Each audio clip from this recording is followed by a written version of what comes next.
ಉಡಾಯಿಸೋ ಖಾರ ಬಣ್ಣ ರುಚಿಯನ್ನು ನೀಡುತ್ತದೆ. ಮೆಣಸಿನ ಪುಡಿ ಚಿಂದಿ ಉಡಾಯಿಸೋ ಖಾರ ಬಣ್ಣ ರುಚಿ. ಇದನ್ನು ಮುಂದೆ ಯಾವ ರೀತಿ ನಡ್ಸ್ಕೊಂಡು ಹೋಗಬೇಕು ಅಂತ ಅವ್ರ ಜೊತೆ ಚರ್ಚೆ ಮಾಡ್ತೀನಿ ಇವತ್ತು.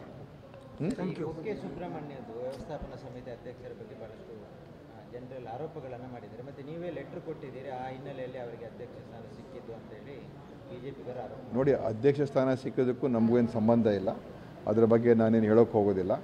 ಆದರೆ ಅವರು ಸದಸ್ಯರಾಗಿ ಅಲ್ಲೇ ಚುನಾವಣೆ ಮಾಡಿ ಅವರು ಅಧ್ಯಕ್ಷರಾಗಿದ್ದಾರೆ, ಅಷ್ಟೇ ಇರುವಂಥದ್ದು. ಸುಹಾಸ್ ಶೆಟ್ಟಿನ ನಾವು ಆ ವಿಚಾರ ಬೇರೆ, ಅದಕ್ಕೂ ಲಿಂಕ್ ಮಾಡೋದು ಬೇಡ.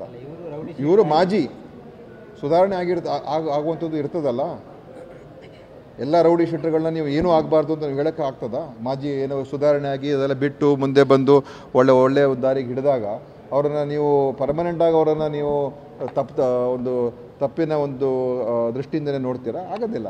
ಸೊ ಅದು ನಾವು ಅದನ್ನೇ ಒಂದೇ ಹೇಳ್ಕೊಂಡು ಹೋಗೋದು ಬೇಡ. ಆದರೆ ಆ ವಿಷಯದಲ್ಲಿ ನನಗೂ ಕೂಡ ಬೇರೆ ಬೇರೆ ರಿಸರ್ವೇಷನ್ಸ್ ಇದೆ, ನಾನು ಈಗೇನು ಹೇಳೋಕ್ಕೆ ಹೋಗೋದಿಲ್ಲ. ಅದು ಆಗಿರುವಂಥ ರೀತಿ, ಚುನಾವಣೆ ಆಗಿರೋದು ರೀತಿ ಕೂಡ ನನಗೆ ಸಮಾಧಾನ ಇಲ್ಲ. ಆದರೆ ಮುಂದೆ ಅದ್ರ ಬಗ್ಗೆ ಏನು ಮಾಡಬೇಕು ಆಮೇಲೆ ನಾನು ನೋಡ್ತೀನಿ. ಸರ್, ಈಗ ಮಳೆಗಾಲ ಹತ್ತಿರ ಬರ್ತಾ ಇದೆ. ಕಳೆದ ಬಾರಿ ನೆರೆ ಪೀಡಿತ ಭಾಗಗಳಿಗೆ ಹೋಗಿದ್ದೆ, ಅದು ಇಲ್ಲಿ ತನಕ ಯಾವುದೇ ಕೆಲಸಗಳನ್ನೇ ಆಗಿಲ್ಲ. ಈಗ ಅಜ್ಜಪಾಡಿ ಭಾಗದಲ್ಲಿ ಮುಳುಗ್ತಾ ಇದೆ, ಅವರು ಸಾಮೂಹಿಕ ಆತ್ಮಹತ್ಯೆ ಮಾಡ್ತೀವಿ ಅಂತ ಹೇಳ್ತಿದ್ದಾರೆ. ಈ ಬಾರಿಯೂ ಮುಳುಗುವ ಭೀತಿ ಇದೆ, ಅವ್ರಿಗೇನು ಅಭಯ ಕೊಡ್ತೀವಿ? ನೋಡಿ, ನಾನು ವಿಚಾರಿಸ್ತೀನಿ, ಯಾಕಂದರೆ ಅವೆಲ್ಲ ಅಷ್ಟು ಸುಲಭವಾದಂಥ ಪರಿಹಾರಗಳು ಇಲ್ಲ. ಅದಕ್ಕೋಸ್ಕರನೇ ಯಾವ ರೀತಿಯಾಗಿ ಅದನ್ನು ಮಾಡಬೇಕು ಅಂತ ನಾವು ಚರ್ಚೆ ಮಾಡಿದ್ವಿ. ಮತ್ತೊಮ್ಮೆ ನಾನು ವಿಚಾರಿಸ್ತೀನಿ.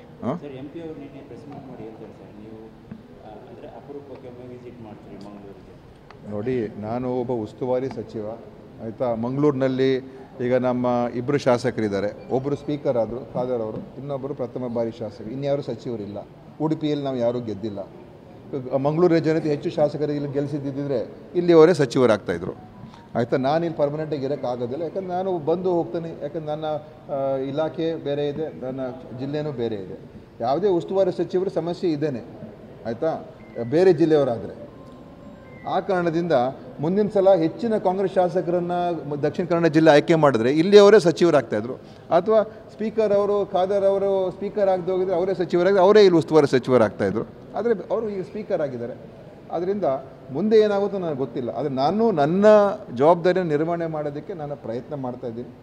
100ಕ್ಕೆ 100 ನನಗೆ ಯಶಸ್ಸು ಮಾರ್ಕ್ಸನ್ನು ನಾನು ಕೇಳ್ತಾ ಇಲ್ಲ. ಆದರೆ ಖಂಡಿತ ನನ್ನ ಪ್ರಯತ್ನ ಅಂತೂ ಇರ್ತದೆ, ಆಯಿತಾ. ಈ ಜಿಲ್ಲೆಯ ಅಭಿವೃದ್ಧಿಗೋಸ್ಕರ ನಾವು ಎಲ್ಲ ರೀತಿಯ ಕೆಲಸ ಕಾರ್ಯಗಳು ಮಾಡ್ತಾಯಿದ್ದೀವಿ. ಡೆವಲಪ್ಮೆಂಟ್ ಮಾಡೋದಕ್ಕೆ ಹೊರಟಿದ್ದೀವಿ. ಕಾನೂನು ಸುವ್ಯವಸ್ಥೆ ಕಾಪಾಡ್ತಕ್ಕಂಥದ್ದು ಮಾಡ್ತಾಯಿದ್ದೀವಿ. ಇದೊಂದು ಸಾಂಸ್ಕೃತಿಕ ನಗರ, ಅನೇಕ ಚಟುವಟಿಕೆಗಳನ್ನು ಮಾಡಿಸಿದ್ದೇವೆ, ಉತ್ಸವಗಳನ್ನು ಮಾಡಿಸಿದ್ದೇವೆ. ಇಲ್ಲಿ ಸುಧಾರಣೆ ಆಗಲಿ, ಒಳ್ಳೆಯ ಪ್ರವಾಸೋದ್ಯಮ ಬೆಳೀಲಿ ಅಂತ ಎಲ್ಲ ಪ್ರಯತ್ನಗಳು ಮಾಡ್ತಾಯಿದ್ದೀವಿ. ಅದರಿಂದ ಅವರಿಗೆ ನನ್ನನ್ನು ಟೀಕೆ ಮಾಡಬೇಕು ಅಂತ ಟೀಕೆ ಮಾಡೋಕ್ಕೆ ಹೋದರೆ ಅದು ಅವರ ಟೀಕೆ ಇನ್ನೂ ಹೆಚ್ಚು ಕೆಲಸ ನಾನು ಮಾಡಬೇಕು, ನಾನು ಇಲ್ಲ ಅಂತ ಹೇಳೋದಿಲ್ಲ. ಆದರೆ ನಾವು ನನ್ನ ಇತಿಮಿತಿಗಳು ಕೂಡ ಇರ್ತದಲ್ಲ, ನಾವು ಎಲ್ಲ ಕಡೆ ಓಡಾಡಬೇಕು, ರಾಜ್ಯಾದ್ಯಂತ ಓಡಾಡಬೇಕು, ಅದೆಲ್ಲ